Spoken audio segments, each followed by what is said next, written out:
Okay, so what you're going to do now is encounter the text. So that means we're going to go over our terminology for this particular lesson. And our word of the day is resignation. So that means to agree without much challenge or opposition. That means that you are saying, instead of being fired, you're going to say, I'm going to resign from my position. I no longer want to work here. I have another job waiting for me. So peace out. Okay. That's basically what you're saying. Okay. Now, what I want to do is have you guys read pages 239 through 244.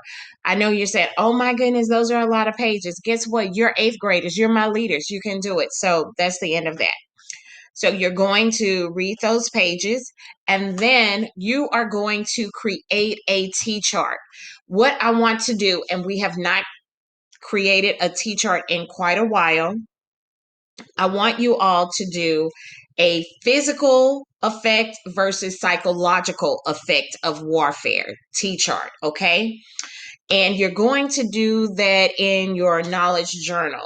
You're going to write about what do you notice about the differences between physical effects of war and the psychological effects of war. Now, I know that I put that I want you to give me an example of one of each, but I want two of each, okay? Because what I'm going to do is use your responses in a anchor chart. I'm going to physically create an anchor chart with your responses. So I need quite a bit of responses in order to do that. So two examples of a physical effect that war has had on the soldiers, and then two psychological effects that war has had. And here is one example of both. Physical effect example is my trousers are bloody and my arm too. That's on page 241. That is when Paul is saying that he's gotten bloody and it's from his comrades' blood because his comrade was injured and so he got the blood on himself.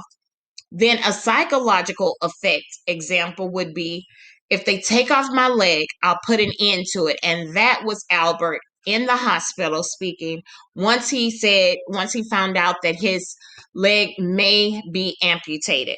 So you have an example of each one. So now I want you to locate two examples of each from our novel. Okay? All right.